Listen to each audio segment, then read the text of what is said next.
Therefore, lack of full CAC is not going to hamper globalization of banks, I feel.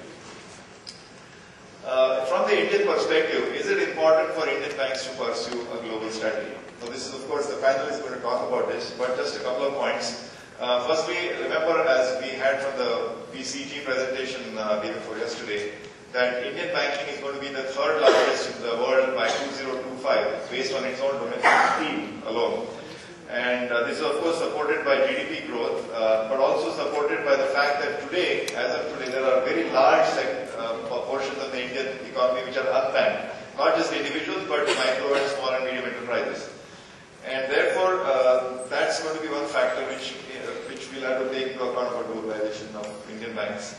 Secondly, perhaps it makes sense to partner Indian corporates, as against Indian banking. Indian corporates certainly are looking beyond the shores of India, perhaps to access markets, resources, and so on.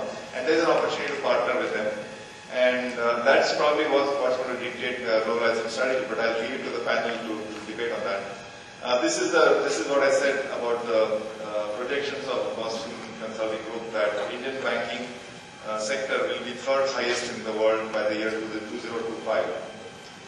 And this is again to kind of refer to the point about Indian corporates, that BCG's list of 100 new global challengers includes all these Indian companies, 20 companies, so there will be more than 20 in the coming years.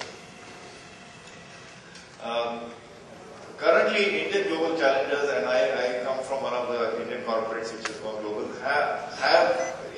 we sometimes have to go to use foreign banks. And some examples are here. There are examples from recent Tata Steel acquisition or overseas acquisition of RP and so on. So here's an opportunity perhaps where there's a niche and a gap where we felt that Indian banks could have played a partnership role in this global forays of Indian corporates. Same thing about the other way, that we find that a lot of foreign banks have followed into India using the similar approach that, for example, there are example of Korean conglomerates like Hyundai and so on, where the Korean bank partnership is a preferred partnership. I know that, for example, Bosch and Siemens, they prefer to do banking in Deutsche Bank, or many American companies prefer American bank. So this is the same point. Just like inward presence of foreign banks in India is sometimes guided by their opportunities for partnership with conglomerates and corporates which are based in their countries. So the same thing could be true for reverse. And more importantly, a lot of foreign banks are looking at Indian opportunities because of the growth opportunity in India itself. So that is as far as the globalization strategy from an Indian perspective is concerned. Just a couple of slides. Of course, Ms. Benedict is going to speak about this, that Africa is the big opportunity, I think, looking from an Indian perspective. It's almost like a big opportunity in the next couple of decades, I think. In fact, if you look at the growth record, not just the growth forecast of Africa, it's just marginally below India and Chinese growth, and consistently so for the last 10 years.